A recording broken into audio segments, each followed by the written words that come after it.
out and love him one more time. Just love him one more time. Tell him it is because of you. Oh, Holy Spirit. We honor you, we bless you, we give you praise. God of all time, eternal one, sovereign and mighty, without equal, incomparable. We love you and we bless you. Thank you, God of the spirits of all flesh. We thank you for this session. Hide me behind the cross. Cause men and women to see who was under the tree because of our sins. Kingdom of God, connect with my heart connect with God's people. In Jesus' mighty name. In Jesus' mighty name. Amen. In Jesus' mighty name. Amen. Amen. You can sit in your high place. In this session, I'm supposed to handle how to receive the anointing. It is a very vast topic, but by the grace of God, I'll be able to cover what He'll allow me. Glory be to God.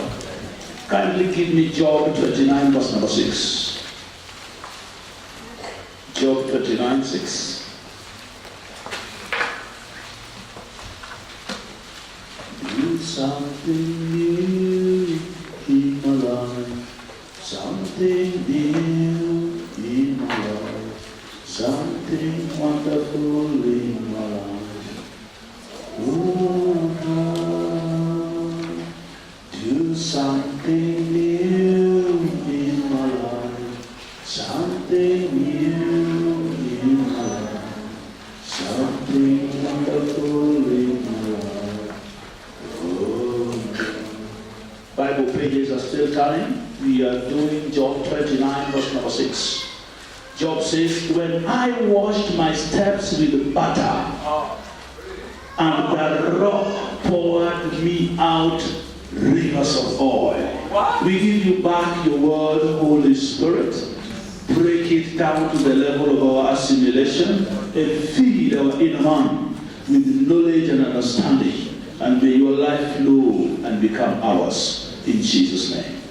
So Job says, when I washed my steps in butter, the rock poured me out rivers of oil. That is the anointing. Ladies and gentlemen, before we arrive at the anointing, in handling this crucial topic, how to receive the anointing, I want to say categorically that there are 3 levels of anointing that every believer ought to take note of. There are 3 levels of anointing that are spoken of in the Bible that every believer needs to take note of. The first level for you as somebody who is born again is when you get born again. The moment you receive Christ, you are automatically anointed. You receive a particular portion of anointing as the Holy Spirit comes upon you. As Jesus comes into your heart, you receive an anointing. Because he has come in, you have welcomed him. That is level number 1 of anointing, which is of course automatic to everybody who is born again. So every one of us who are born again, we are anointed at a given measure. Hallelujah to the Son of God. And then here where Job talks, from Job 29 to 6, is now talking about the second level of anointing and the third level of anointing. And the second level of anointing and the third level of anointing are constituents of a believer's walk with God. How you walk with God determines the anointing you operate, the anointing you access and operate. Because anointing is actually as a result of your relationship with God, the Holy Spirit. Hallelujah to the Son of God. That's why we need to take note of the Holy Spirit. I thank God that this crucial subject of the Holy Spirit was handled here properly in this conference. So the Holy Spirit, we all know, is not a thing. It's not the heat you feel on your chest when you pray, clenching your teeth and closing your eyes. He is a person. Yes. Hallelujah to the Son of God. And as a person, he has feelings. He has a will. He has a mind. And it can be hurt, it can be made happy.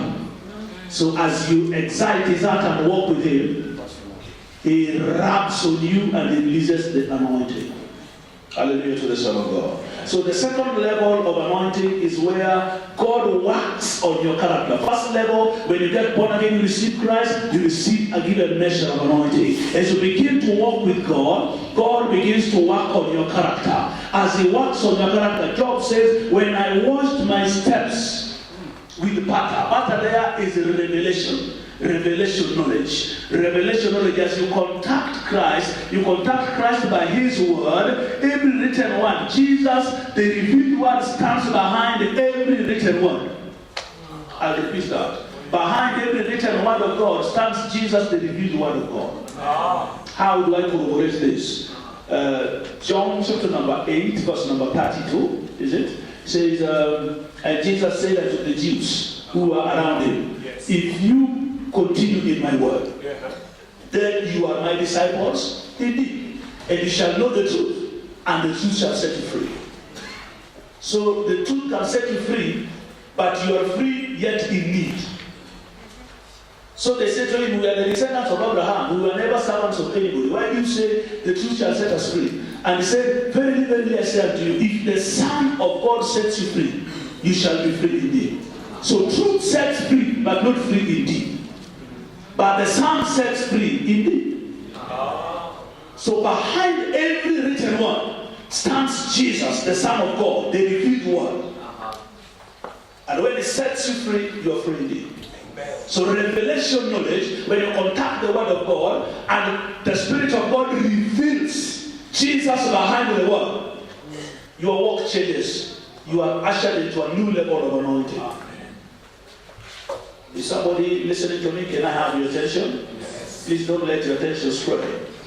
So the second level of anointing is where, as you begin to walk with God as a believer, God begins to work on your character. Hallelujah. You ended it that you shall know the truth, and the truth shall set you free. When you go down, 34, 33, 34. When it talks about the Son. They said, we are Abraham's seed, we are never in bondage to any man. How do you say we shall be made free? Go down, 34. And Jesus said, whosoever committed sin, the servant of sin, yes, let's go on. And the servant abided not in the house forever, but the Son abided forever. What does the Son do? 36. If the Son therefore shall make you free, you shall be free indeed. So we are not just called to read the Bible. Every fruitful study of the Bible must result in the manifestation of Jesus. Whether you are reading Leviticus, whether you are reading the book of Psalms, whether you are reading Genesis, every fruitful study of the Bible, God the Holy Spirit will open the Bible words and reveal Christ behind it. And when you see Christ, you go down on your knees, and an anointing is transmitted into your life, which changes your walk. Glory be to God. So we can't talk about anointing without mentioning the word. The role of the word is very crucial, because the Spirit of God will only come where the word of God is believed, embraced, and obeyed. If there is any spirit where the word of God is not found, that is Roho Mtakatifu, sio Roho Mtakatifu. Roho Mtakatifu anakuja pale ambapo neno limekubatiwa, limeaminiwa na lina jamaa na litii. Ukitii neno na kulikubatia na kuliamini, Roho Mtakatifu atakuja. Popote ambapo hakuna neno, kama kuna roho, huyo ni pepe, sio Roho Mtakatifu. Ndio maana katika hata kongamano la maombi kama hii, kuna umuhimu kama uongozi ambavyo vile ambavyo uongozi umeweka, kuna umuhimu wa neno. Tunafundishwa kwa neno, tunaelekezwa kwa neno. Ukiomba maombi yako ni neno. Ukienda kuomba bila neno, neno ndio stabilizer. Ukifungua ulimwengu wa roho bila stabilizer ndani yako, pepo itakaitika. Lakini ukiwa na neno, ukianza kuomba, prayer is open in the spirit world. If you open the spirit world without the word of God in you, the spirit of the devil is the one that will answer. And if you don't have the word, utakuja hapa na prophecies za ajabu. Nimeona nimeambiwa nishone kitambaa ya yellow, nibebe bendera ya blue, nitembee mikutufu, maana ni mahali takatifu. Ndio umesikia sauti ya tunatai, lakini ni amani. So the word is crucial. So as we begin to walk with Him, when He begins to formulate the second level of anointing, our scriptural reference will be Job 29. Job 29:6. Job says, when I washed my steps in butter. Steps means walking. The more you begin to walk with Him, and revelation washes you. When Jesus is revealed, something of you dies, and something of God is transmitted into your life. Mungu alisemaje? You cannot see me and live. If you see me, you die. The more you see aspects of God through revelation, the more your nature and your character dies, and God is transmitted into your life. So he says, when I washed my steps in butter, before the rock could pour rivers of oil, my steps were washed by revelation knowledge. So second level of anointing is where God works on your character. You must walk through revelation knowledge before you arrive at third level, where anointing is poured on your life. Hallelujah to the Son of God. Amen. A scripture in point. God will use the word to work on your character. Acts chapter number 20 verse 32 says, Paul says, I commend you to God and to the word of his grace, which has the power to build you up and to give you an inheritance among those that are sanctified. So your inheritance, part of the things you inherit from God is oil, anointing. You have an anointing, there's an anointing allocated for you. For this anointing to reach you, you have to do what? You have to be built up. And you have to be sanctified. Then you are promoted to enter the realm of those who are sanctified. Then you fellowship with your inheritance. The department of building the lives of men is surrender to the word of grace. God does not build men anymore. He has surrendered that to the word of his grace. That's why Paul says, I commend you to God. And in regard to your building, to the word of his grace. The word of his grace has the power to build you up and to give you inheritance among those that are sanctified. Tap your neighbor and tell them the word can build. The word can build. There is the word of his grace and there is the word of his power.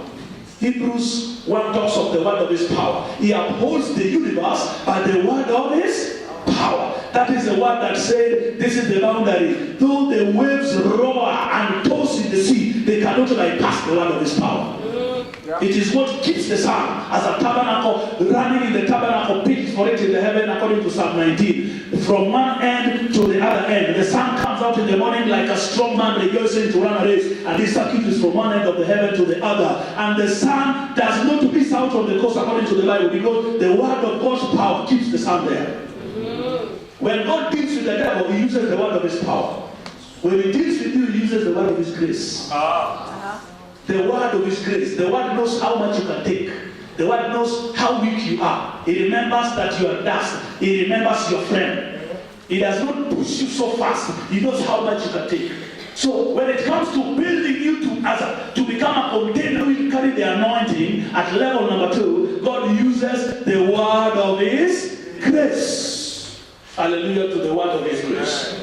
The word of his grace will build you. Paul says, I commend you to God and to the word of his grace. This word has the ability to build you up. After it has built you, it will sanctify you and then give you your inheritance among those who are sanctified. You are not qualified to enter the arena of the sanctified, to possess your possession, unless you have been builded and sanctified. If the word will build you, the word will have to break certain things out of your life.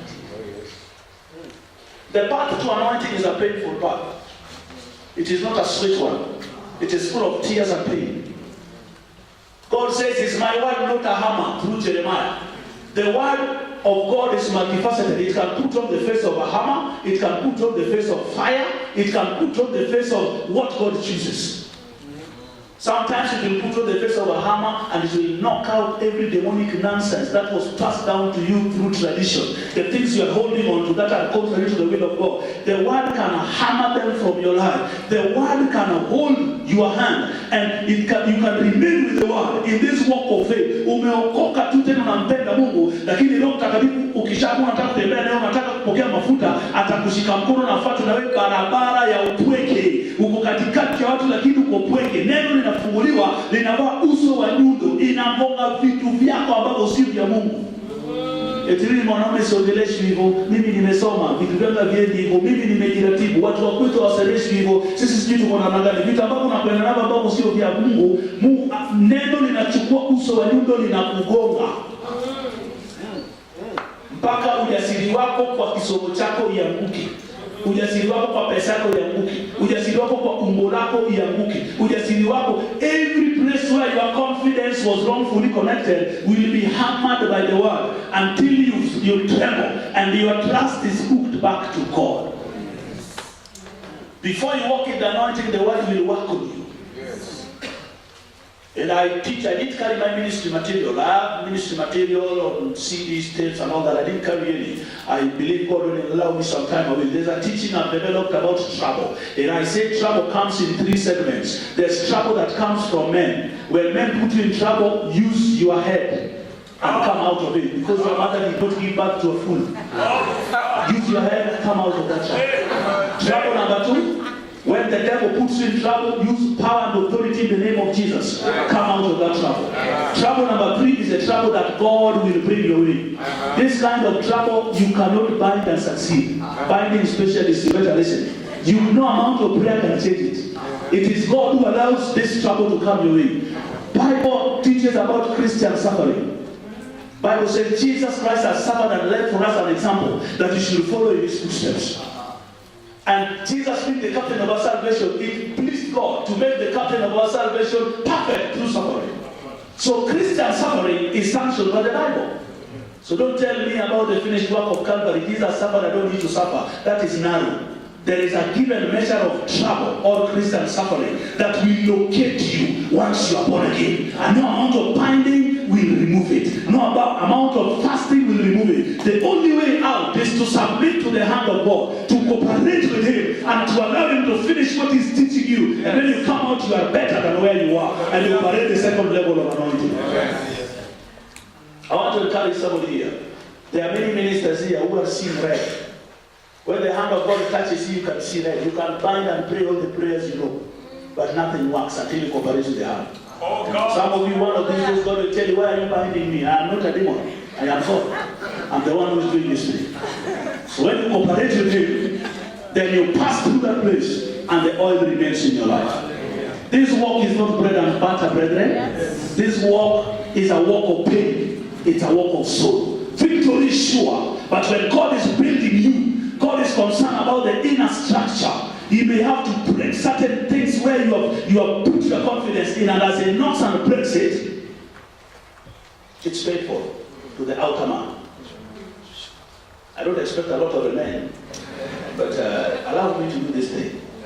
That's why God brought me here. Yes. Hallelujah. Amen. We desire anointing. People come to us and say, oh man of God, lay hands on me. I want what is in you. And you look at them and you wonder, do you really know what you're asking? It is a path of loneliness, pain, and sorrow. But very rewarding. Very rewarding. Very, very rewarding. So I want to encourage you to know, Job says, when I walked, it was a process. When I washed my steps in battle. When revelation knowledge changed my walk, I stopped walking the way I was walking. I leaned on the Holy Spirit. I changed in my character. He worked on my character. Before you come to the rivers of oil, as you operate the second level of anointing, this walk may be so difficult and painful. But glory be to God, there's always grace. Hallelujah to the Son of God. God is faithfully not let you be tempted beyond what you can bear. And with every temptation, you will afford your way so that you may be able to carry your head up and come out of it. Glory be to God. Atukuze Mwokozi. So if you are going through a situation that you don't understand, you have done all the prayers, you've done all you do, you have paid sacrifice and God has appeared and nothing doing, I have come to say, please consult. Could it be the hand of God touching you? Hallelujah. Because God has a habit of locking down a man or a woman. When he wants to work on your character, he will lock you down. You may be in the midst of the multitude but very lonely. You may be married but very alone. Not even your spouse knows what you're going through. And he walks with you the narrow path of anointing. So brethren, if you don't understand what others are going through, please plaster your mouth. When God is done with them, he'll come for you. Every one of us as a part. Don't be be the kind who always knows what is happening. And this is Samson, brethren are suffering from the disease of foot and mouth. They walk and they release. They walk and they release. If you don't understand what your brother and sister is going through, close your mouth. If you can't pray for them, keep quiet. Don't go faulting what you don't understand. Some of us are not even saved. We are living in good conscience toward God and toward men. But there is a trouble characterizing our life because God is formulating a container that will carry the anointing. So may grace be sufficient for you in this gathering. In the name of Jesus. It is a painful walk, brethren. Times may fail me if I don't mention the loneliness that is part of the walk. Paul says, I serve God with many tears. There are weights and pressures in ministry, brethren. There are weights and pressures. Not the devil. The devil you bind and he goes. Man, you use your common sense, you come out. But when God puts you on a lockdown, brother, you can't run away from class. If you run away, when you come back after 5 years, they'll ask, go back there. No promotion until you learn what you're supposed to learn. So what kind of people ought we to become? We ought to be focused and steadfast and consistent, relying on Him. Because whatever He does is for our good. God loves you more than anybody else. And God will never kill you. What He began in your life, He will fulfill. And He only gives you the best. That will never tell them the best. Hallelujah. So I said there are 3 levels of anointing. There are 3 levels of anointing. There is the first level you receive when you're born again. The second level when you begin to walk with God. Your steps. It's a process. Hallelujah. Where you are today is not where you were yesterday. There has been a graduation. Yes. There are things you have learned by revelation, which have washed your walk. You don't walk like you used to walk yesterday. And the degree of oil has been increasing. You may know, you may not know. Hallelujah to the Son of God. Glory be to God. Just give Him a wave offering wherever you are. Hallelujah to the Son of God. So the 3rd level, this is where now fathers operate. After you've gone through the 2nd level, many people are in the 2nd level. 2nd level here, mambo si mazuri sana. I don't know what to say. Unaweza lala njaa wapendwa. Sio kwa sababu wewe ni mzembe ama wewe ni mvivu hutaki kazi ama wewe ni masikini, umefanya tu kazi lakini watu wanataka kukulipa. God can come to arrange you in your local situation, in your local setup to make sure you go hungry. Unaangaliaje wapendwa? Unakulala njaa kwa hiyo wokovu. Hata uchi inaweza kukukupa kwa hiyo wokovu. Sio kwa sababu wewe ni mzembe hutaki kufanya kazi unabeba Biblia tu. Wewe ni mtu ulikuwa na pesa na vitu na kila kitu. Mungu anaweza kuja akupange hapo ulipojipanga, ambapo jikute kwamba unamtegemea yeye tu. Kila kitu kimekwenda. Maana anashughulika na jengo la ndani, the inner structure. Paulo alipogundua anasema kwamba though the outward man perish, the inner man is made new every day. Kuseni kada yako tena mwambie kwamba unapendwa na Mungu wewe.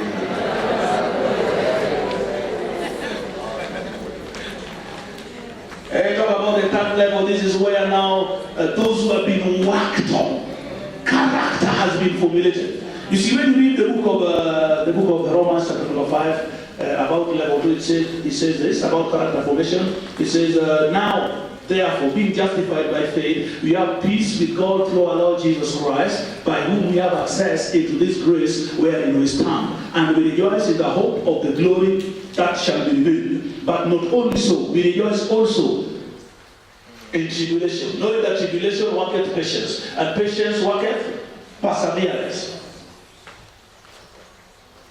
And perseverance worketh what? Character. Hallelujah. Lazima utolewe kwa pupa zako. Kuna watu wako na pupa nyingi. Wewe vitu zako lazima zifanyike sasa, kama sio sasa ni sasa hivi. Na ulimwengu wa kidunia pia imejua, inajaribu kujenga hiyo moja ya haraka. Ukija kwa Mungu nataka kuharakisha, Jehova, usiponifanyia ili sema kama unipatie pesa, mimi hata kanisa sitaimba. Huwezi muonesha Mungu kivumbi. Huwezi.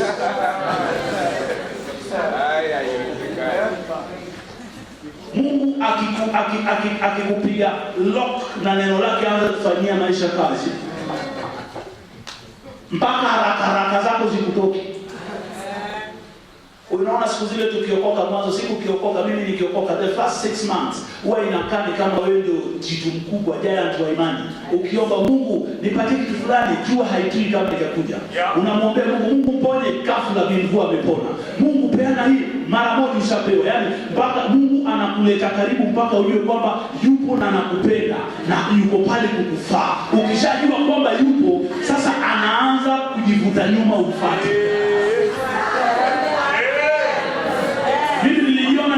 Mkubwa sana wa imani. Nilikuwa nauliza inakuja mara moja. Nikiuliza inakuja. Baadaye nikasema ningejua, siku hizo ningeomba vitu zote zenye nataka na nifungie kwa store. Na niweke kifungo mfuko. Sasa natumia pole by installment. Lakini Mungu si binadamu mchezee, alijua. So ukishaonja na kujua Yesu ni mtamu, sasa anajivuta nyuma, unaanza kumfuata. Unamfuata, unaomba na ikuji, Jehova nipe pesa kulipa nyumba, mimi sipendi aibu ndogo, mimi ni lecturer, mimi ni mwalimu wa high school, tarehe 5 nataka nimelipa nyumba yangu. Wewe usiyetaka aibu ndogo, Mungu anahakikisha unashikwa na aibu. Inakonga tarehe 7 hujalipa nyumba. Na unaokoka tena, ukiomba unahisi wewe. Na ukiombea watu wanapona, lakini senti ya kuni imepigwa loka. Barabara ya kufikia utukufu inaitwa aibu. The highway to glory is called shame. That's why Jesus, look at Hebrews chapter number 12. It says, therefore be compassed about with such a great cloud of witnesses. Let us lay aside every sin and weight that doth so easily entangle us, and let us run with patience the race that is set before us, looking unto Jesus, who is the author and finisher of our faith, who for the joy that was set before him despised the shame. Alidharau aibu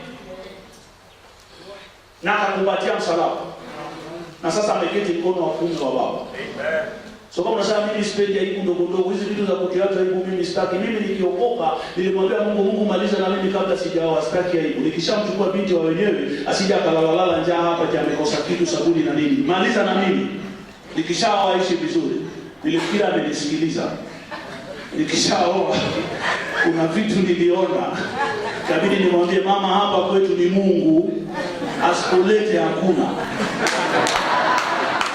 Na ukiwa mhubiri hakikisha kwamba unamuoa aliyeteuliwa na Mungu. Usikimbilie bid'a yoyote tu ati na nguo ndefu. Unaweza shangaa. Haleluya. Kwa hiyo hii tembea ina mambo. Unaweza fanya kazi kandarasi ya mapesa na zishikwe.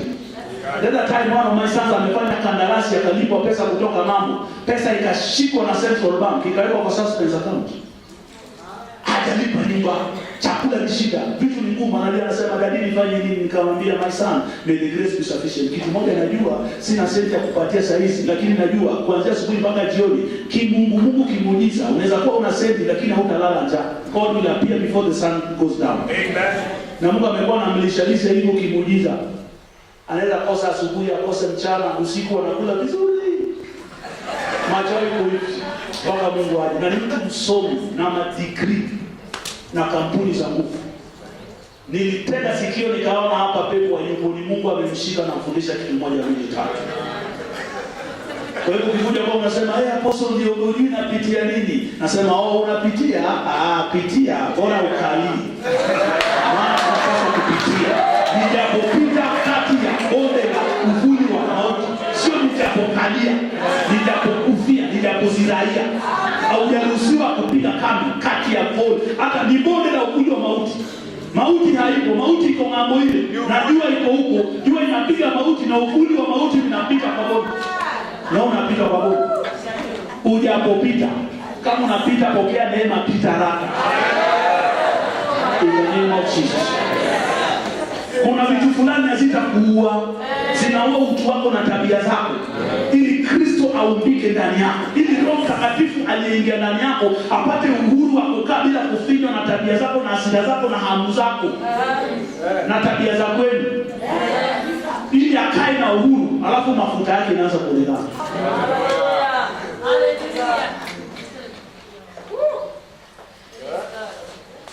Kwa hivyo haraka lazima zikutoke. Umejua dunia ndio wanasema kuna tabia ya kudhibitisha hizo haraka.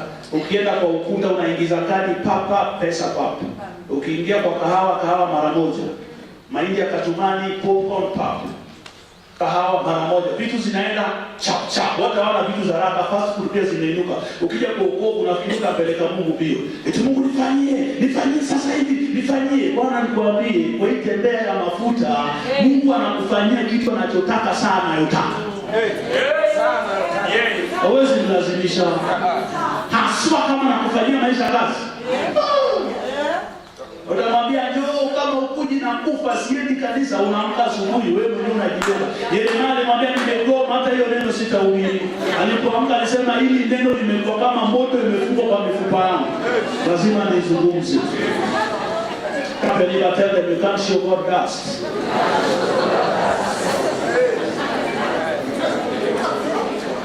So ile haraka itaisha utangoja mpaka wa Mungu sema anyway Mungu nakuhitaji tu bado nimekuja. Mpaka ufike mahali ambapo unasema mimi sijali.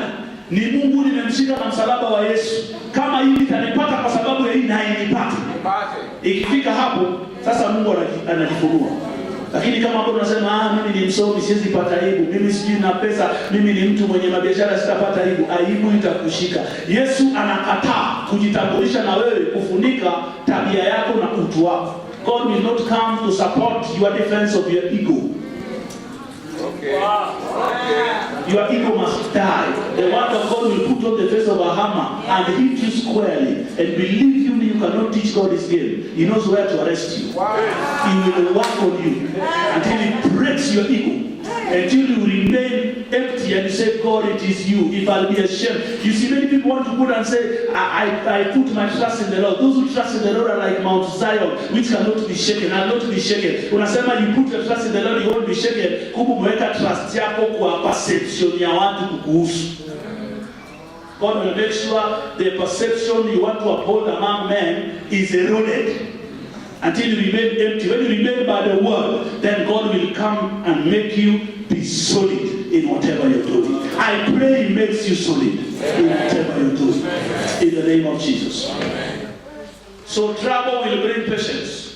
When patience comes, you learn to be patient. You know, huyu Mungu sio kuharakishwa. Nilipokuwa na mhitaji kwa jambo fulani alikawia kuja, lakini hatimaye kinachojalisha ni kwamba alikuja. Hata na hii ninapomuomba ninamwambia Bwana mapenzi yake yatendeke. Nilikuwa naomba hivi lakini nimejiachilia kwako. Unakuwa na experience. Patience works what? Patience. Unakuwa na subira. Unajua kupata na subira, unaanza kuwa na subira. You come out of your human time and you plant yourself in the time of God, and in the fullness of time you receive your miracle. You cannot bring forth fruit every time. You bring forth fruit in your season. Oh, Psalm 1:1.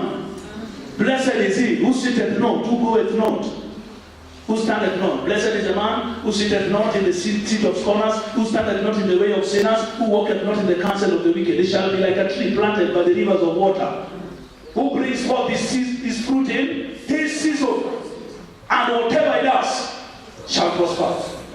So when the season comes, you will bring fruit. Yeah. You can't bring fruit every time. Help me preach that to your neighbor. When your season comes, fruit.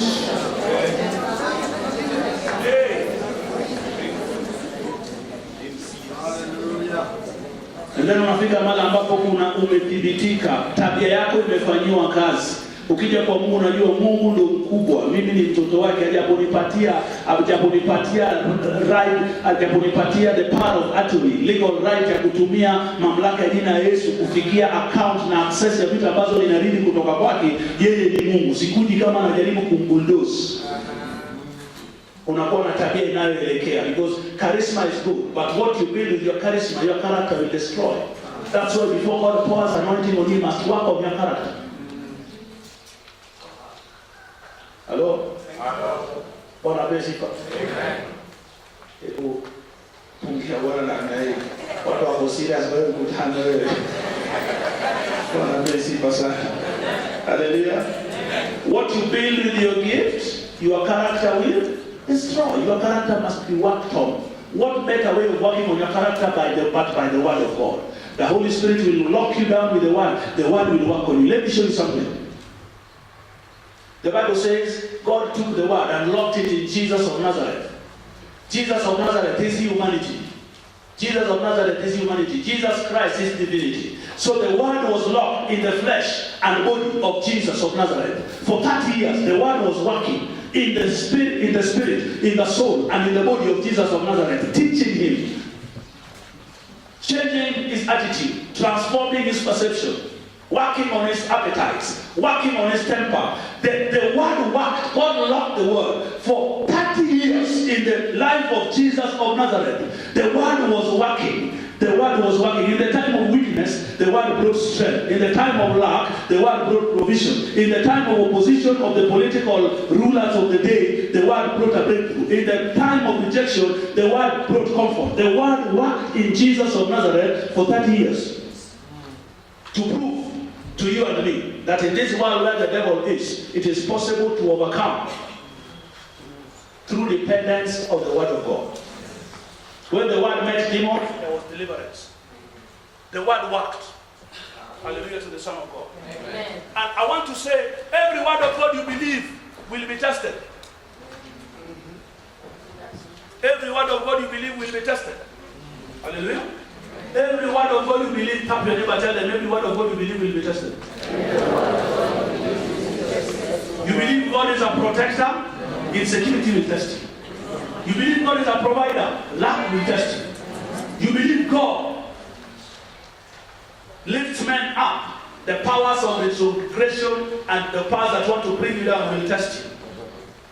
But when you hold on to the word of God, because there has to be a divine transfer from your head to your heart through an experience, God, the Holy Spirit, will come and create an experience that is opposed to the word you are holding on to in your hands. As you hold on to the word in your hands and it's still in your head, you say, I believe God heals people. I believe God heals people. I believe God heals people. It is still here in your head. God will release sickness to come and challenge that word. And heaven will not interfere. Sickness will come like a flood around your life. And as you hold on to the word, the devil will say, this one cannot work for you. It will work for other people. God cannot heal you. God cannot heal you. This one cannot work for you. So heaven will not interfere. Heaven will be watching. Will you throw away the word? Or will you say, this word that is being tested belongs to God, and the character of God which is being tested is proven in my heart. Whether he heals me or not, I believe that he's a healer. As you make the decision to hold on to the word, while the devil said, throw it away, it doesn't work. As you make that decision, then the word is internalized. A transfer takes place from your head to your heart. Amen. And the Bible says, when your obedience is complete, you are given the power to punish disobedience. In every area where you overcome, the anointing resides in you over that issue. Yeah.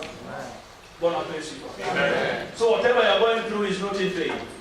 Yes. Tap your neighbor and tell them it's not in vain. It's not in vain. When I teach about trouble, I say, 2 Corinthians chapter number 1 verse 3 says, blessed be God, the Father of our Lord Jesus Christ, the Father of mercies and the God of all comfort, who comforts us in all our tribulation, that we may be able to comfort them that are in any. We have tasted many tribulations, and God came and comforted us, and the comfort remains in us. So that when somebody tastes any of this trouble, we comfort them. We don't say, wait here, I'm going to the mountain to pray to bring comfort. We simply say, the comfort is here. I'm comforting you with what I was comforted with. Yes. God is raising relevant granaries in the world of men. Men who are relevant, men who have tested issues. Bible school is good, but there's what is called the school of the Holy Ghost. He will take you there. He will cause you to be enlightened in your spirit. Psalm 4:1 says what? Psalm chapter number 4 verse 1. Oh God, you have enlightened me in my distress. You have enlightened me in trouble. God uses trouble to enlighten the capacity of man. Trouble will take one corner of your heart and enlarge it. And when you cry, God releases comfort. The comfort remains. Another one will take one corner and pull it. God will release comfort and put it there. At the end of the day, your spirit is enlarged, and you are carrying comfort for many number of people that you are appointed to go ahead of. So you become relevant. You don't just preach head knowledge. You don't come and tell people, I don't believe in wokovu yenye watu wanakula sukuma wiki January to January. Wewe si sungura. I hear you preach that. I say this is a spiritual baby in napkins anafaa kukaa chini. Mungu akupeana liver ndio Mungu wa sukuma wiki. We don't love God because of what He does for us. We love Him because He is God. Brethren, unakula omena. Hii inaangalia watu. Unakula mokimo. Januari mpaka Januari. Ai. Mungu wa malevo ndio huyo. Paul says, I have received a divine balance. I know how to abase and how to abound. God must stretch you. You test situations. Most of ministers of the gospel unaonja hali tofauti, si kwa ajili yako, kwa binafsi ya watu ambao unawatangulia, ili mafuta ikukalie kuwafaa. Siku akikuja wanachota hiyo mafuta. Oh God. People don't care how much you know until they know how much you care. And you cannot care until you are touched by the feeling of infirmity. So the Spirit of God will arrest you and walk with you the path of infirmity and comfort you. When you meet somebody who is going through any infirmity, your heart will reach out to them. Hallelujah to the Son of God. Glory be to God. Amen. I just collect your interest together and manage an amen. Hallelujah to the Son of God. Amen. So if God has honored you with a greater purpose, you will taste things. Tap your neighbor and tell them things. They won't kill you, but they will change your life. Hallelujah to the Son of God. So that one, when I washed my steps in water, the rock poured upon me what? Rivers of oil. Hallelujah. The third level is where fathers are found. These are people who have gone through issues, my friend. They have tasted issues, and the oil is resident in them to father lady. So they go through fire, because butter does not produce oil until it is given fire. Siagi peke yake haitoi mafuta mpaka ichemshwe, na ili ichemshwe moto lazima ikuje. Mababa ni watu wamepitia moto. Sio kukataliwa, kupakaziwa vitu ambazo hujafanya, kupoteza vitu. Bwana apewe sifa. I'm a father in my own rights by the grace of God. Amen. One day I came out from preaching. God moved powerfully in a service. My wife was running away from me because I'm not the man she married. She didn't see me. Aliniangalia kaogopa, akasema, Mungu alishuka kwa mkutano. Paka mkoma kakimbia, akasema hapana, huyu si mume wangu. Watu wakaanguka kila mahali, watu wakakimbia, wakakombolewa, utukufu ulishuka, muujiza zikatendeka. Nikirudi kwangu naingia kwa nyumba hivi na mtoto anakufa. Mtoto wangu. Nikashindwa ni mambo gani? Niache kuhubiri, nitupe Biblia. Nikaomba nguvu za ufufuo wapi? Akakufa, nikazika. Mwenyewe, tena amekuwa mwenyewe, nachimba kaburi mwenyewe nalia. Na mama yuko kandani, tunazika mwenyewe. Akakufa. Na si wa kwanza, mwingine tena akakufa. Huyu naye alikufa akizaliwa. Tena nimetembea, upako ikashuka na nguvu na mamlaka za Yehova. Vitu vikatendeka kwa muujiza. Kuna wavumba ambao walipokea watoto, sasa ni wazima, watu wakubwa, wametoa ushuhuda. Niliwaambia msitaje mtoto jina langu, sitaki mimi. Wengine wanataka kuheshima, wanaita mtoto ati huyu ni Apostle James Junior, Apostle James Junior. Ni vizuri kama ni kwa kitendo cha Mungu alifanya. Watoto watajwe kwa jina lako mhubiri kama wamezaliwa kiroho, wasizaliwe kimwili. Mahali ambapo unakwenda kazi ya kimishonari. Sasa nimerudi, mtoto amezaliwa hivi, amelala siku moja, siku ya pili mtoto amekufa. Nimetoka kumwona ili natoka, mtoto anakatika. Ni nini sikuambia Mungu? Hii barabara naitembea ina machozi, ina uchungu. Sikuombei mtoto wako afe. Ilibidi nipite hiyo barabara kwa kusudi fulani. Ukiona naongea hapa mambo ya ukombozi na masuala ya kutoa dhabihu, Bwana siongee vitu nimesoma shule ya Biblia na teolojia. Kuna vitu zingine Mungu amenifundisha ana kwa ana katika dunia hii ya huduma. Bwana pesi kwa sana. Na aliponituma kaniambia zungumza na nchi, talk to the land, talk to the city and talk to the people. Nilipolia na kumwambia sasa mambo gani unafanya? I was launching my ministry officially in Kisumu and the land rose up. Na ikainuka ikaamua kwamba itanifanyia kazi. Lakini Mungu aliinua mafuta. Leo ninapokuzungumzia nina mtoto wa miaka 3. Alipeanwa kama replacement ya wale niliowapoteza. Ni mzima, ni hyper, ukimwona tu utashangaa. Niko sawa. Amepigwa chanjo za bingu. Amen.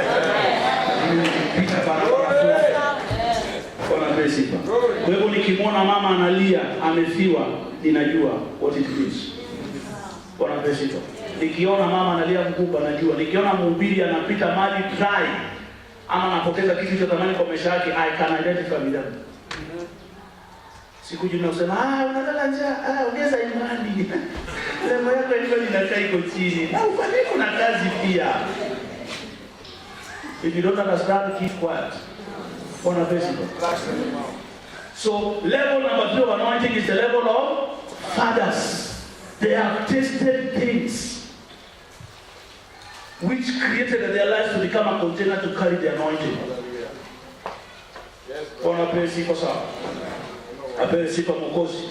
The Bible says, I write unto you fathers because you have known him who is from the beginning. They have remained true. Wamemshikilia hadi japo wachoma. Ayubu aliona mambo. Can I show you something in Job chapter number 19? Job 19. Job says, have pity on me, have pity on me. 19:21. Oh, you my friends, for the hand of God has touched me. When the hand of God touches you, brother, some of us don't know. One of these days the hand of God will touch you. You will look for a mature minister to stand with you and to pray with you. Because brethren won't understand. Watakemea pepo mwenye yuko. Watasema kwamba ulitenda dhambi. Lazima ni generational curse. Lazima hii sijui ni kitu fulani. Mkono wa Mungu ukikushika wakati ambapo inatengeneza ile kwamba ukifungulia mafuta, unaweza aona mambo. Akitenga kitu kinaitwa integrity. Can you turn with me to verse number 13 of Job 19? He says, he has put my brethren far from me, and my acquaintances are very near and strange for me. When God touches you by his hand, atatoa brethren aweke kando. Brethren kando. Na wale warafiki zako ambao mnajuana kwamba huyu ni mtangu, rafiki yangu, sister yangu, tuna fellowship naye, wakana koza mzuri, watatolewa. Job 5:1 says, call now, and which one of the saints will you run? Who will help you? The saints are robbed of the power to help. You remain alone.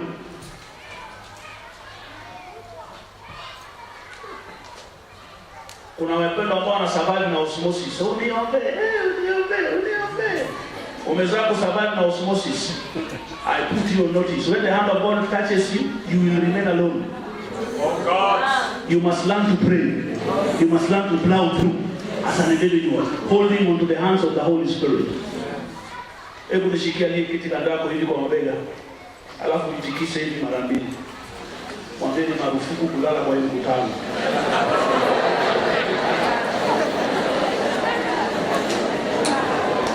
You see the things I'm talking to you about, if you go to an immature minister, they'll tell you you are cursed. That's why I thank God for seasoned ministers like Bishop Gatwa here. They look at you and realize this one is going through a path that God has laid. And they'll encourage you and tell you you can make it, go on.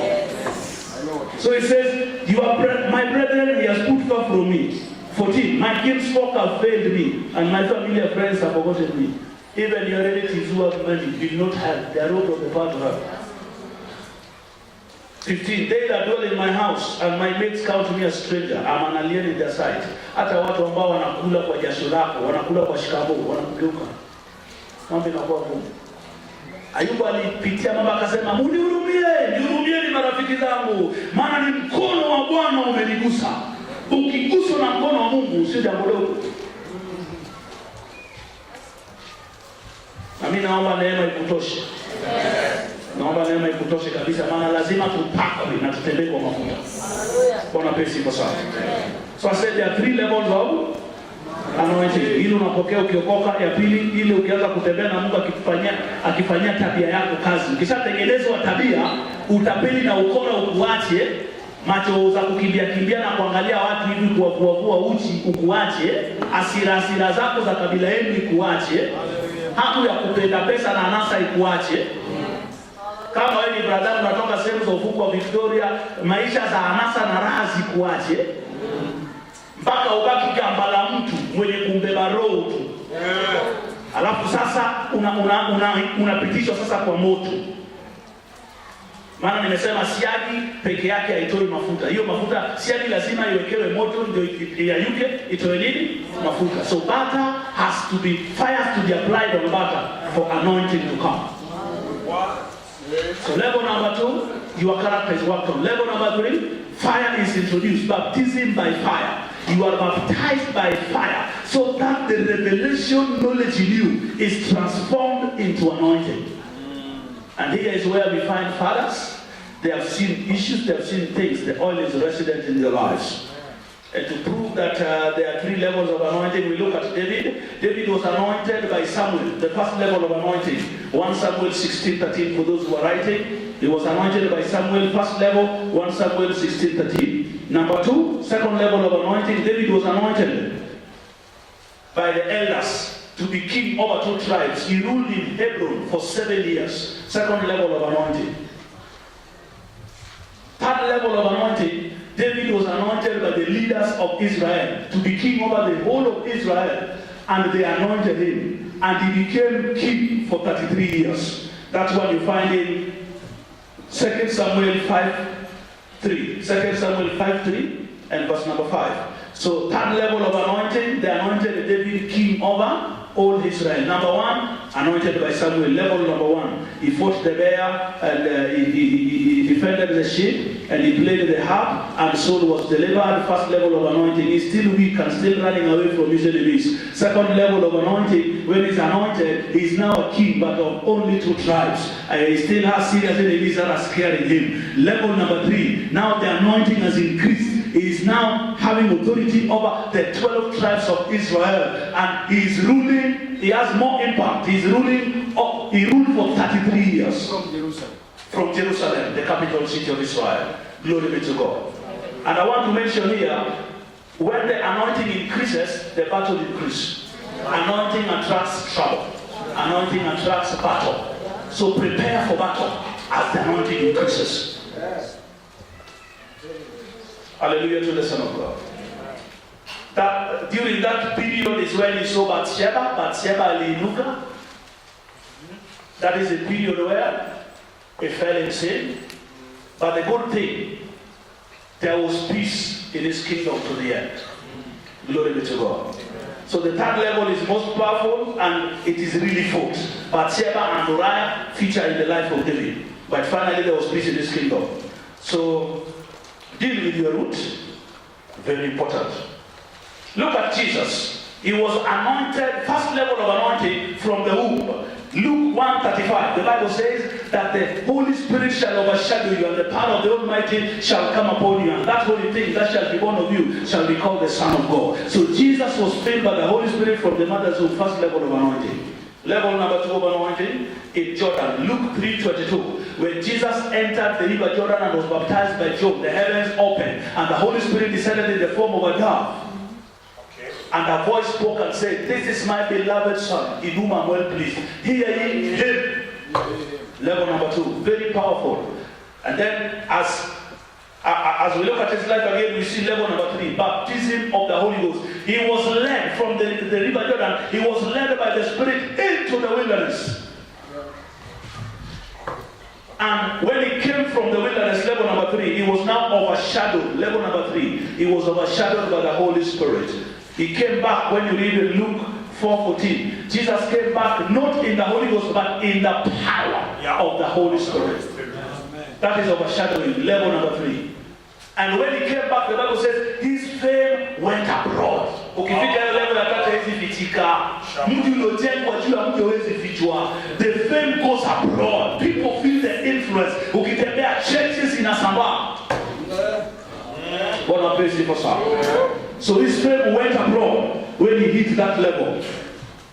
Look at the disciples. Disciples also received 3 levels of anointing. Level number 1, John 20:20. Jesus breathed on them and said, "Receive the Holy Spirit. Whosoever sins you remit shall be remitted. Whosoever sins you retain shall be retained." Level number 2, he said to them, Acts 1:8, "Wait ye in Jerusalem, tarry ye for the promise of the Father. You have walked with me, yes, but wait for the promise of the Father." So when they waited, the Bible says when the day of Pentecost was fully come, there was a sound of a mighty rushing wind, and there appeared cloven tongues as of fire on the head of everyone, and they were filled with the Holy Spirit, and they babbled in tongues. That is baptism in the Holy Spirit. Hallelujah to the Son of God. And then level number 3 for the disciples, Acts 4:31, where they prayed when they were thrown in prison and came and told not to preach in the name of Jesus. The Bible says that they gathered together and prayed, and the place where they were was shaken, and they were filled with power. And when they came out of that place, they were so bold. And when you read chapter number 5 of Acts verse 13, nobody dared to mingle with them. People feared them because they're operating a particular level of anointing. Third level, where you are overshadowed. That is where God is taking us. We have been baptized and we cry, fill me more and more. But God, who has worked on your character and given you a foundation of integrity, who has allowed you to walk the pathway of fire, where you walk a lonely life, a life of not being understood, this God would want to overshadow you with the glory of His anointing. So that everything about you will be sort of men. Yes. The revival we are talking about will break loose. It will break loose. Amen. When we embrace the hand of the Holy Spirit. We have gone through so much. This servant of God has gone through so much for him to be where he is. When I saw you in Marseille when I was praying, I saw a man whose arms are open like this. Hana kitu ambacho ni chake. Kila kitu akona anafikiria tu kazi ya Mungu. Hata investment yake ni kazi ya Mungu. And for that God will bless you. Big time. For that He will. I saw a man whose arms are here. Mungu abariki mtu ambaye mikono yake iko hivi. Ameshikilia vitu zake. God doesn't bless. So what I saw worked in his life, and of course the life of Mama, because Mama is there to give him all the support. And the ministers of the gospel who are here, if we will carry this fire and move with it across the globe, this phenomenal thing that is happening here, we must love God the Holy Spirit. Yes. And embrace His workings in our lives. Glory be to God. Amen. It is important for us to understand that when the third level comes, hata watu wanakukimbia, lakini utatafutwa. Your faith will go abroad. Utatafutwa. Nikusie mwenzako aliyekataa kumwambia ni wewe, anasema utatafutwa. It is one thing to hunt for things, and the other thing for things to hunt for you. Yes. It is one thing to hunt for jobs, and another one for jobs to hunt for you. Yes. It is one thing to hunt for preaching opportunities, and another one for opportunities to seek for you. God is taking us to a very serious level. Kuna mapepa utang'ang'ana na watu na inua sauti kubwa. You don't establish authority in volume. Kuna angalivu unasema zinatinga hata kama hujaongea. Bwana apewe sifa.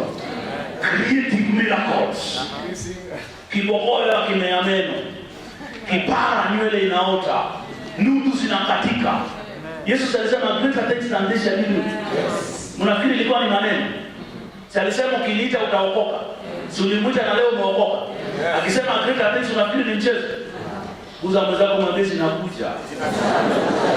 Abimaside ninawatini. Because the kingdom of God is not in word but in power. But before power appears, the container to carry the power must be worked on. Because if you are not worked on, you will kill people like Elisha. Yes. The first encounters of the anointing that Elisha had, he killed people. Yes. Alifika mahali watoto wamemfuata wanasema kipara.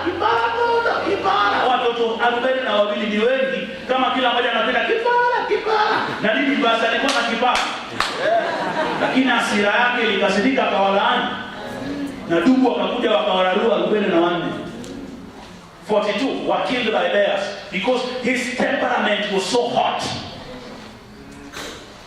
So God must kill your temper. Yes. Because the way to deal with men, you can't be anointed unless you're worked on. Man ka point mkono ni mtu akauka. Inua mkono wako umejuu sema Mungu nifanyie maisha kazi. How to maintain the anointing very quickly. Ecclesiastes 9:8. Let your garments be white We are talking about how to receive. You must walk the walk. When I washed my steps in butter, the rock poured upon me rivers of oil. And take note, it's not one river, rivers.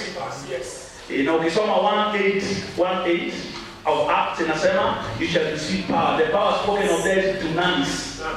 Dunamis, nguvu za kidunami ni kama za dynamo, zinaenda zikiongezeka.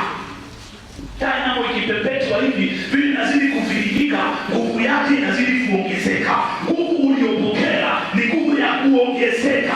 Unazidi kuichochea kwa maombi, inaongezeka. Unazidi kuichochea kwa kufunga, inaongezeka. Unazidi kuichochea kwa kusoma neno, inaongezeka. Unaichochea kwa kutumikia Mungu kwa matoleo yako, inaongezeka. Ndio maana Biblia inasema kwamba according to the number of your years, so shall the strength be. Sisi sio wa kuretire, sisi ni wa kurefire. That's why an old man can cast out a devil. Maana nguvu inaongezeka with time. So anasema rivers, sio river moja. The more we hook up to him, the more the anointing increases. The more the anointing increases, the more glorious we become. So we don't settle at one place. How to maintain the anointing? Ecclesiastes 9:8. He says, let your garments be white and let not your head lack ointment. Let your garments be white and let not your head lack ointment. God will anoint you, but it is your duty to protect the anointing. God does not protect the anointing for you. He didn't protect it for Samson, he won't protect it for you. God will anoint you, but it is your duty to keep the anointing. He anointed David. He did keep the anointing for David when David saw Bathsheba. It was upon David to decide what to do. Mapepo zingine sita kukemea, unakimbia. Daudi alisimama, Yusufu alikimbia. Kwa hivyo lazima unageti anointing yako, level yake iko wapi? Sio kila pepo shikeliereka, zingine kimbia.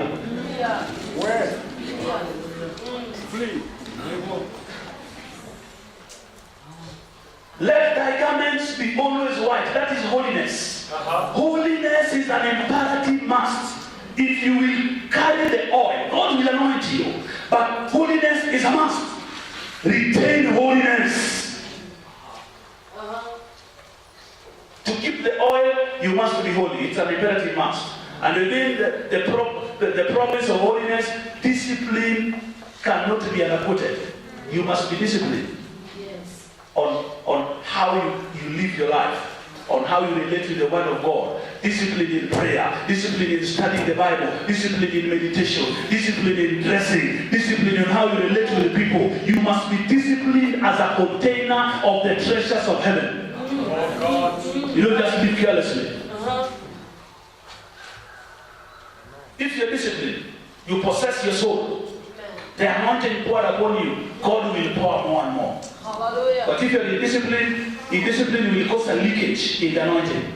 You can live a holy life, but if you're indiscipline will break the fiber that holds the garment of holiness around your life. Kuna watu wako indiscipline, na tunapata naongea siasa, naongea mpaka mdomo inakaa white. Yeah. Na ni mhubiri, amekaa mahali watu wanapiga draft. You must be disciplined. You are carrying the key. So unakulamia, unatembea nayo, ni wa mrefu kama wewe na unanyanyua hivi hadi barabara. Respect yourself. If you're going to carry the values of heaven, yes. When you respect yourself, the kingdom will respect you. So nataka umeparara nywele hujatana, macho matombotombo, kuosha tangia asubuhi, shati hujachomokeza zimekaa hivi. Kuna zile ambazo uchomokezi, lakini ya kuchomokeza umeacha imekaa hivyo, unatembea na zile viatu za hizo. Shati ni baya, kuna mahali pa kutembea nazo. Sio kila mahali. Shati never tell the discipline.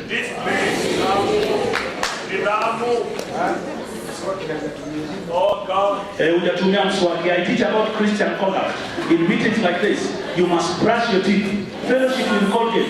Usikudi na kutoa mdomo hapa, watu wanafikiria hizi imekufa maji. Oka, wapendwa wa ndugu wanaogopa maji. Oka, sukua makwapa vizuri kwa sabuni. Sio ukiinua mkono hivi watu wanaanguka, unafikiri wako slave na janoti. Kumbe ni uchafu. Osha socks yako. ukitembea unarudia socks mara 10, ukitoa watu wanataka paja imekufa wapi. Chana nywele, kama wewe chana nyoa, kama unataka kunyoa chana ndevu, chana vizuri, kama unataka kuchana nyoa, wewe sio Samson mwana wa Manoa, ukae na ndevu zingine. Waingereza walisema holiness is next, cleanliness is next to godliness. Sio Biblia lakini ni kweli. God was the first public inspector in the Bible. Aliwaambia nikitembea kwa kambi yenu sitaki kuona mmeangusha kinyesi kila mahali na nitawaua. Chimbeni shimo na mtengeneze sawa. Nikitembea kati yenu naona kama kila kitu kiko sawa. That is the God we serve. So if you carry the holy anointing, you must carry yourself well. Sio lazima kumsi hata hiyo osha piga pasi. Na ikae vizuri. Ukija mkutano wiba ukae nayo kwa miezi 3. Kama msana wala ameelekea.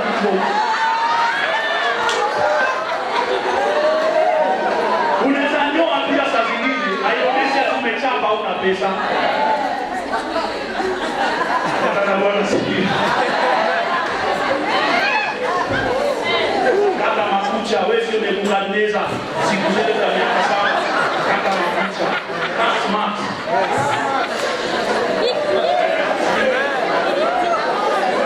So to retain this oil, you see, unaweza pakwa, lakini vile unakaka, hakuna mtu anakualika.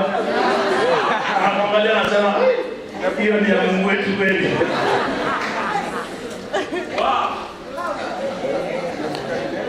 Nikasikia mwenzangu kumwambia kwamba be disciplined in everything. And also in time.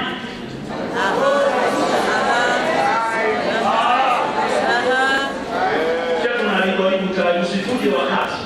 Be disciplined in time. Nakisema tunakutana saa 3, njoo saa 3. Maana Mungu anakuja hiyo saa 3 kudosema. Be disciplined in paying your tithe. Preachers don't pay their tithe. Oh God. Preachers pay your tithe.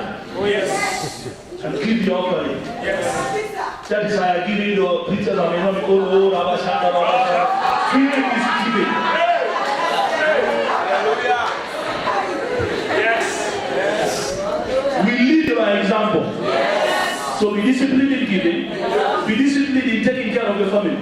If you reject your family, you are one that are infidel and has rejected the faith. The anointing has no business staying in you. Hata kama ni mwimbaji umetoa album unaimba watu wanaanguka chini, mheshimu mumeo. Kuwa discipline, akisema umetoka nje hii wiki na kutaka nyumbani, kaa nyumbani. Ukisema ni pepo anasimama mbele ya huduma. Hiyo mafuta itakauka na itakuacha. So discipline is important. I want to say that oil, the anointing can be weak sometimes. The anointing can be very strong, but the anointing can also be very weak at times. And to prove this, you can look at the Bible in the book of 2 Samuel 3:39. David being anointed, he says, I am this day weak, though anointed by God.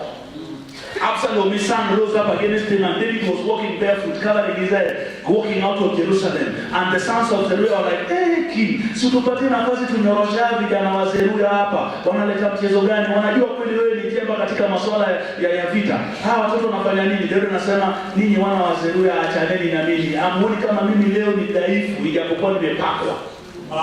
Yes. Kuna kipindi ambapo upako ukuwa dhaifu. Lazima ukue nyeti. You must be sensitive to know. When the anointing is weak, don't get into any spiritual battle. Wait on God. According to Isaiah chapter number 40 verse 31. They that wait on the Lord shall renew. You renew. It means it is there, but it has become weak.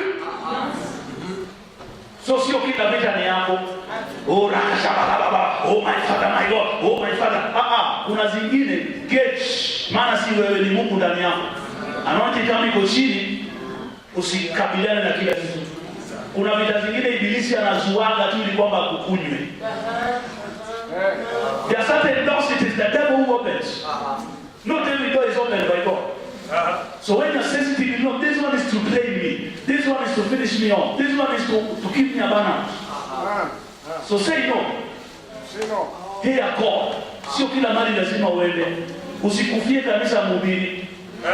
Mwenye kanisa alishakufia kanisa. You must rest. Eat well, rest, sleep. Have time for your wife and the children. So when the anointing is weak, wait on God. Hallelujah. And beware of the people that weaken the anointing. There are people that will come around you and their agenda is to weaken the anointing in your life. Like the sons of Zeruiah. Zeruiah was David's sister. And she was a bigger sister to David. And she gave birth to children who were almost the age mates of David. So they loved their uncle and they joined their uncle. But they were troublemakers. They always undermined the authority of David. They always put him, this is the day that God said that He will give your enemy to your hand. Allow me to pin him down with a spear and I won't pin him again. He will die instantly. And David said, the Lord forbids that I should touch His anointed. So beware of the people that weaken the anointing around you. Tengana nao. Sio kila mtu ni mwenzako. Mtu asiyeleta faida analeta hasara. Kama uleti ongezeko analeta kupunguka. Hata kama ni brother yako si lazima akuwe treasurer wa ministry. Hata kama ni auntie yako si lazima akuwe secretary wa church board. Ukiona anapunguza, by the way, hiring of people within the church should be based on professionalism. Take care. A man full of the Spirit and of faith, living in holiness, and are qualified. Good. Said the brother of my grandmother's daughter.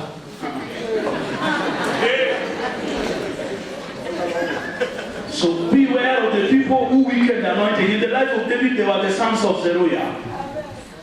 They weakened the anointing through their character. Wanatembea na wewe na wanaishi kwa dhambi. Wanafanya vitu wasifai. Mpaka watu wanaanza kujitenga na wewe, wanafikiria ni wewe unaendorse hizo vitu. Kumbe ni sawa. Huduma nyingi zimeinuka hapa kwetu, zina mafuta na Mungu anatembea, lakini washiriki, wafuasi wanaoifuata, wanaokaa karibu na mtu wa Mungu ni mamluki. Wanatabia mbaya. Mpaka ile mafuta inaanza kunuka. Tunasema dead flies makes the ointment of the apothecary to stick. So a little folly, a man that is known to move in wisdom. So mtu ambaye anaruhusu kukaa karibu na wewe, chunga. May the anointing in your life sample out the right people for you. Sio kila mtu tembea naye. Some of us are not demon possessed, we are people possessed. You must always be where people are.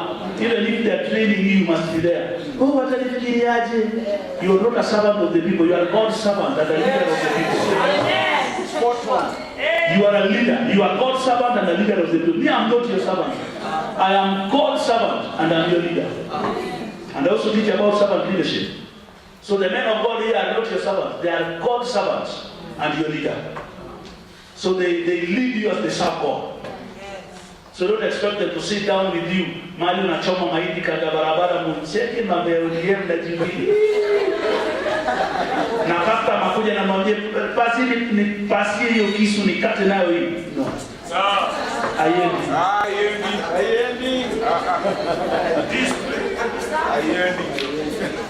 They can misdirect the anointing. Psalm 106 verse 32 and 33. The Bible says they provoked the spirit of Moses.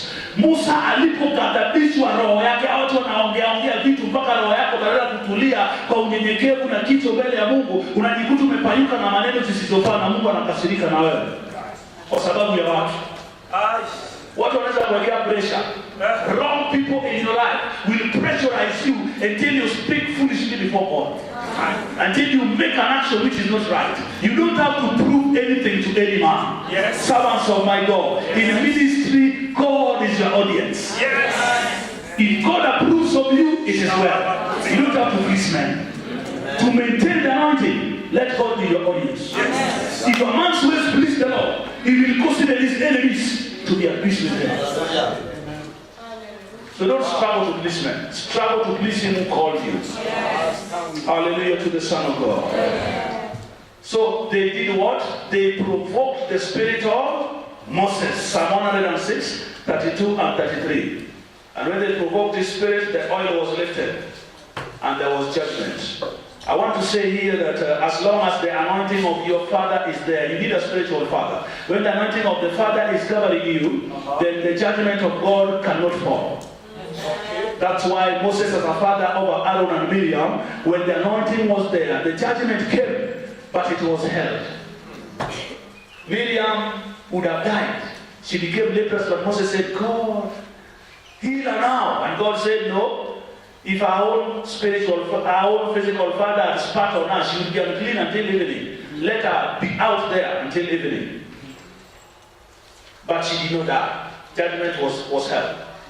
Aaron would have done, but because the anointing of the father was there and he was putting on the ephod, he remained. Siku alikuwa tu hiyo naivera, alianguka chini na akakufa. Mungu atusaidie sana. That's why we need a father. Tap your neighbor and tell them you need a father. When you hit the levels of anointing, usianze kukimbia kama shooting star. Eti mimi nikiomba vitu vinatendeka, nikiwekea watu mikono wanaanguka. I'm the mighty one of God. I'm the prophet. Kuwa na baba. Be accountable. You must be accountable to a particular grace. In order for you to grow. Be accountable in discipline and live in authority. Be accountable in finances and be accountable. I'm part of an apostolic network of ministers. I answer to them. I operate 3 calendars. I operate 3 diaries. One with them, one with the local church, and one with the ministry I direct. So I don't just do my own things. If I come and do any straight doctrine here, they call me and they sit me down. So I'm not an authority in myself. I have people watching my back and we watch each other's back on that forum. Kwa hivyo ukianza kuona kama wewe yako imeshinda local church, umeanza yako una move nayo peke yako, beware. Mungu atusaidie sana. Atukuze Mwokozi. What did God say? He told Moses, because you did not sanctify me before the people, you will not enter the promised land. Panda mlima Nebo uone nchi ya ahadi kwa pale, alafu lale hapo kufe nikusike. Hauendi mbali. So when you touch the glory of God, because when the anointing comes, 3 things happen. Number 1, material blessing will come. Kama ni pesa, talk of pesa itakuja, watu watakubariki, vitu zitakuja mpaka kushangae. Number 2, revelation itakuja. Ukisoma neno hili andiko moja utashindwa, utafafanua mpaka ushangae. Unaona mambo kadhaa pale. Number 3, miracles, signs and wonders will come. And when they come, don't think it is you. Give God the glory. To maintain the anointing, give God the glory. The Bible says in Psalm 106, 32, 33, when God was anointing Moses, when the people were contending with him, they wanted water, God told him, because you did not sanctify me, God told him, go and speak to the rock. But people provoked him. Instead of speaking to the rock, he struck the rock. The first time he was told, strike the rock, he struck the rock, water came. Second time he was told, speak to the rock. He did not speak to the rock. He was provoked by people around him, and he struck the rock. He said, must we remove water for you from the rock? And he struck the rock. And God was annoyed. God said, you did not sanctify me before the people. The Hebrew word for not sanctify me before the people is, you touched my glory. So Moses touched the glory of God. He did not give God the glory. Oh God. So when God begins to use you in unique ways, words of wisdom coming out of your mouth, and people run to you, and those who are moving, those who are aged, those who are mature, 20 years in marriage, and you're only 1 year old in marriage, when the anointing at the third level begins to manifest in words of knowledge, you give consultancies to gurus in the world of business. You become an IT consultant. You become a guru in matters of communication, and people begin to seek for you. Don't touch the glory of God. Don't touch the glory of God. Always say it is God. Amen. Don't begin to feel like you're some local almighty and every other pastor is joking around. When you go to a city like Rongai and you start a church, you put a big banner and you say, finally God is here. That height of arrogance will rob you of the oil. That's it. When you go somewhere, look for the city fathers. They have labored there, they have paid the price. Yes. Tell them, God has sent me here. I want to roll out the work. Usikuje ni kama hawa ni curtain raisers. When you come to a meeting like this, you don't sit where people are. Wewe unachapa yako haraka unachomoka unaenda, maana wewe ndio umebeba Mungu. Kaa chini na wewe pia upokee. Kama kuna dharura inakutorosha, keti na uhudumiwe. Mungu anaweza kuongelesha hata kutoka kwa mtoto mdogo. Mungu anaweza kuongelesha hata kutoka kwa mnyama. Mungu sidarau hata teule na ubiri ni bila lenda shule gani. No. The oil will try to maintain it, remain teachable. Nukitu ambaye kaa chini. When Leslie alikuwa anainuka anachukua koti anarusha hivi na watu wanaanguka, ikawa ndio doctrine yake. Kila mara kila mtoto anatoa koti anarusha na watu inapiga watu chini. Wazee walikuja akamwambia, wewe hii doctrine ya kurusha koti umetoa wapi? Because yaga bada akasema, niliona ilifanya kazi, niliona ni vizuri nikiendelea. Na kwambia hapana, don't make it a doctrine. Sikiliza Mungu anasemaje kwa kutaka. Si unaenda na kitu moja tu ovyo. So be teachable. Taka ni batali be teachable. Sasa nikataza wa kitu, mimi nimeachana na CRC, mimi naenda kuanza yangu. Hallelujah. And the oil shall remain. So God against pride. Hallelujah. Usiwe na kiburi. Kwani una nini ambao hukupewa? Yote ulionayo umepewa na ni kwa neema. Paulo anasema katika Korintho wa kwanza 15:33, but by the grace of God I am what I am. By the grace of God I am what I am. If you are proud, the Holy Spirit will resist you. Eti mnanialika na huko kuna hoteli ya maana. Nitalala wapi? Kuna yapo tuko kweli. Ongeeni na ministry manager wangu. Waimbaji nao ndio siku hizo wamevuma, wako na bei wanapiga. Deposit kiasi fulani kwa account yangu ndio liji. Niko na rafiki yangu nafanya naye kazi Taita. Anasema kwani yeye ana Mungu akae. Akae huko. Ati nikutumie 50,000 kwa account yako. Mwingine amekuja Kisumu, akaambiwa njoo, akasema nipeni 100,000 ndio liji kabla sijakuja. Mhubiri akapepeta washiriki wake wale wachache 100, akapepeta ikafika 50, akatumiwa, akakuja, akasema niongezeni nyingine kabla ya Wednesday. Wednesday ikafika hajaongezwa, si alitoroka katika mkutano siku ya Jumanne. Bado unaniambia Mungu yuko hapo. Chini talanta nimebaki na madoido. So if you will move with the genuine anointing that will impact men, don't make merchandise of the oil of God. Oh yes. We are all local materials saved by the grace of God. There's nothing different. If I am anything, it is by the grace of God. I can eat anything. I can lie anywhere. If God has given you the means to put me in a first hotel, go ahead. I can't walk. If you don't have the means, you're just beginning. I'll sleep on the mat. I'll eat whatever you're eating. Bora si madarau. Kama uko nao ni darau, that is another thing. But kama hiyo ndio level yako, I'll fit there. Kuna wengi wakapakwa, lakini hizi adabu tunazotaja ilikuja ikatoboa chungu, mafuta ikatiririka, wakabaki ni gamba. Wakabaki mimi asiponiita, mimi asiponitumia 100,000 kwanza siendi. Hautumii, mafuta inaisha, unakuja kugundua hauna kitu. Unaanza kutembea sudi tena unapiga watu simu. Your soul can be seen.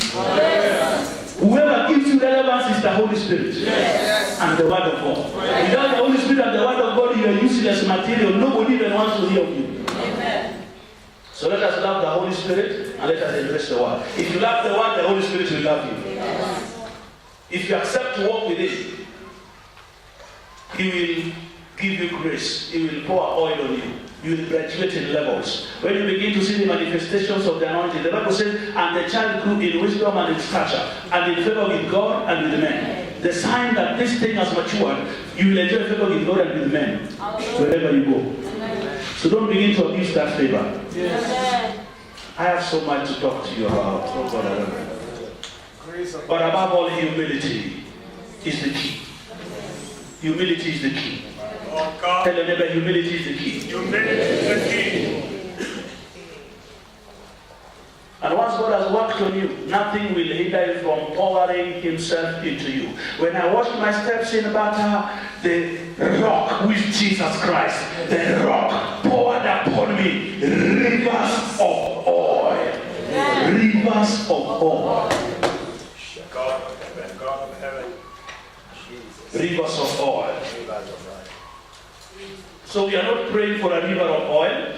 We are praying for rivers. Yes. Rivers of oil. The anointing will manifest in different dimensions. Like I said, some of us, you went to nobody's school. We had what the place of prayer does. You never went to anybody's school. Or when the Holy Spirit comes, watu watakuwa wanatafuta suluhisho kutoka kwa kinywa chako. Maana ukifungua mdomo, wisdom ambayo inatoka hapo. No joke. I work with motivational speakers. They do one session and they are paid 200,000, 300,000 for 2 hours. What is that? Grace and wisdom. Amen. Ambia mwenzako usi maskini bwana. Roho akishakuja akimaliza na wewe utafurahia sana. Lakini usimwangushe. Usimwangushe. Hallelujah. Atukuzwe Mwokozi. I feel like praying. I have to end this meeting. I've gone way past my time. From here, I guess I'll just run. I want you to ask Him to do something new in your life, something new in your life, something wonderful, something powerful in a song. And then I'll say a prayer and exit. Do something new in my life.